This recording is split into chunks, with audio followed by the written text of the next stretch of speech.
ladies and gentlemen. Welcome back here, Sports Talk Nation. Michael Cohen here with you, and the New York Mets just continue. It's like 1 week, things are looking great. Next week, things are not looking so great. Right now, the Mets sit here just 2 games ahead of the San Francisco Giants, the suddenly surging San Francisco Giants for the last wild card spot. The Cincinnati Reds are only 3 back, last I checked, and things are getting dicey. It's funny because just a couple weeks ago, not even 2 weeks ago, we were sitting here feeling pretty good about the way things are going with the Mets, right? They had Noah McLean dominating. They were in the middle of a substantial winning streak where they were playing good baseball. They had just swept the Phillies at Citi Field. Things were feeling pretty good. Jonathan came up. He looked good in his debut against the Marlins. Things were looking up. And now, ever since then, the bottom has fallen out. In fact, when you take a look, since that sweep of the Phillies, the Mets have gone now 4-8 in their last 12 games, including losing 2 of 3 to the Reds and now losing the first 2 games here to Philadelphia, in Philadelphia. And really the culprit, it's been the same story that we've seen all year. This team just can't be consistent enough. And right now, in the last 7 days, go right there. Last 7 days, the Mets as a team are hitting only .219 as a team. So during that hot streak where it looked like everything was going right, you had young pitchers coming up and pitching well, you had an offense that was clicking on all cylinders. Now you have the young guys pitching okay, the guys who have been here all year like Minaya and Peterson and of course Kodai Senga, who was sent down to the minor leagues, not pitching great. But now you have the offense that isn't hitting right now. For example, Pete Alonso in his last handful of games, while he's hitting .292, only has 1 RBI. Juan Soto only has 3 RBIs in the last 7 games. And these guys are hitting well. They're hitting for average, but they're not driving anybody in because nobody's getting on. Brandon Nimmo's hitting only .182. Francisco Lindor is hitting only .250. Okay? Starling Marte, who was red hot a couple weeks ago, he's hitting only .118. And Francisco Alvarez, who's looked like he was coming out of his shell, went back into his shell. He's hitting .133 with no RBIs in the last handful of games. So this team is not hitting at all. Not to mention the issues they've had in center field. Cedric Mullins has been a complete bust, has been a total misfire as far as an acquisition at the trade deadline. They're bringing back Jose Siri, who was unimpressive back in April. Of course, he had that ugly injury. Looked like he was going to miss the entire year. Had his first game the other day and got a hit, and that was it. And then think about this, Harrison Bader. Can you imagine if the Mets still had Harrison Bader in their lineup right now? The guy was very good last year, right? Gave the Mets a little bit of leadership, was a very good defensive center fielder, hit a little bit as well. The guy's a good player. And I still can't wrap my head around the fact that they let this guy walk in free agency. He's hitting .279 this year, 16 home runs and 51 RBIs, and he has killed the Mets as a member of the Phillies. Absolutely killed the Mets as a member of the Phillies. I mean, just take a look at this series. Last 2 days, he's had 6 hits against the Mets in 9 at-bats. He's had a home run, 2 RBIs. He has owned the Mets since going back into NL East via the trade with Minnesota to Philadelphia. They would love to have a player like that in their lineup, wouldn't they? I would think so. Oh, wait, he's now with the Phillies. If you want to give David Stern credit, obviously, for bringing up some of the young guys in the pitching staff, fine, I understand that. But also, there are moves that could have been made, better moves that could have been made in the offseason to fix the roster, certainly in the center field. They didn't address that properly, and here we are, this mess in center field with the Mets right now. And they wish they had Bader right now in this lineup. This team just continues to confound because they just can't be consistent enough. And there was a stat that I saw online on X, on Twitter. Let me just pull it up here.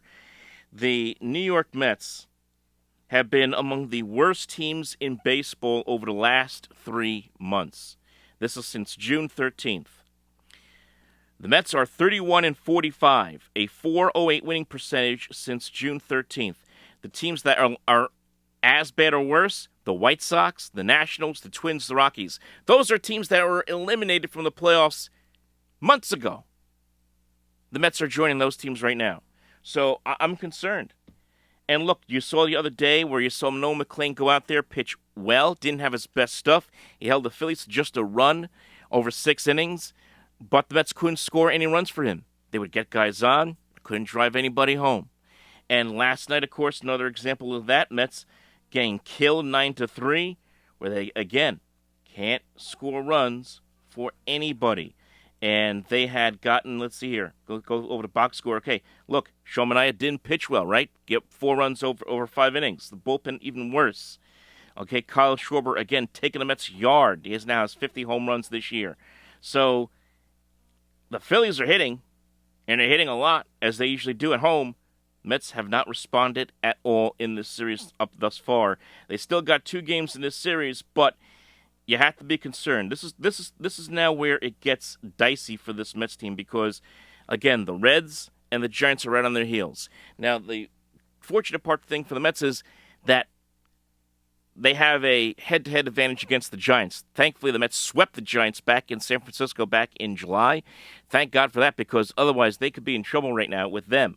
So they have a head-to-head advantage against the Giants. They don't have that against the Reds, who won 4 out of 6 against the Mets this year. But you look at the schedules, right? Look at the Reds' schedule. They have the Padres, one more with the Padres this week. Then they get the A's, the Cardinals, the Cubs, the Pirates, and the Brewers. The Brewers at the end of the year last week could be just resting guys that weekend to get ready for the playoffs. So that's the team that really scares me the most. The Giants are funny because they were 6 games under 500 on August 22nd. They were 61-68 on August 22nd, and I've gotten red hot ever since. And all of a sudden, they're now 3 games over 500. They're 74-71, but they still have 7 games with the Dodgers to play. So what's it going to be over there with them? They also have 4 more with Arizona, including 3 in Arizona. I don't know if I want to sit there and tell you that the Giants are going to make this great run over the next two weeks to supplant the Mets for the last wild card, but it's getting dicey. The Mets have 2 more games with the Phillies. They got 3 games with the Texas Rangers starting on Friday, and the pitching matchups are going to be very fascinating. You're going to have Tong against DeGrom on Friday.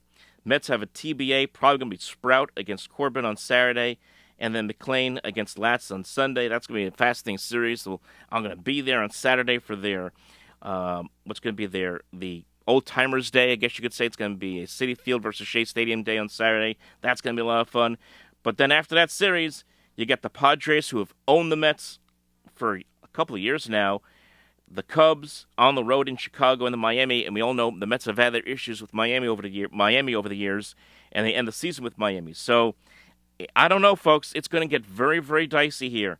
I want to sit here and believe that the Mets can hold off these teams and take this wild card, and I think they will. I think the Mets will make the playoffs, but if you ask me right now, do I think the Mets, as they are constituted right now, are going to go on this big run in October? I just have a hard time seeing it. I really have a hard time seeing it because they're so inconsistent. It's not that they don't have the talent. They do, and I think that they have something going on here with these 2 young pitchers in Tong, and they claim that they can build off of in 2026. Certainly your opening day starter is going to be Noah McClain, no question about it. But as far as this year, as far as the playoffs, can they make a run back to the NLCS? I have my doubts. And they're going to have to play either the Dodgers or the Padres, most likely, in that wild card round to start the postseason. That could get ugly. So even if the Mets make the playoffs, I don't think it's going to be a long stay because they're just too inconsistent. But then again, considering how they've been up and down, who knows? Maybe by the time we get to October, they'll figure it out. As far as the Yankees are concerned, it's funny because the Yankees a couple weeks ago looked like they were going to be on the precipice of not making the postseason. And ever since that week where they had played some of the dreads of Major League Baseball and the White Sox and the Nationals, where they were winning games, they have played fairly well. I mean, they did take a series against Houston. They did win 2 out of 3 against Toronto. I know they lost to Detroit the other night, but they've been playing better baseball. Yes, Anthony Volpe is still a concern at defense, at shortstop. Yes, they have a lot of guys who aren't hitting a lot consistently, and I too have my concerns about the Yankees as far as once they get to the playoffs, what's the result going to be? Are they going to get hot enough and be consistent enough to get back to a World Series or an ALCS at the very least? I have my questions there, and certainly I have my questions about the Yankees pitching staff, especially outside of Max Fried and even Carlos Rodon, who has been a surprise pitching well here in the second half of the year. I have my concerns about them, but they're in a better position now to get to the postseason. I think it's a guarantee, slam dunk.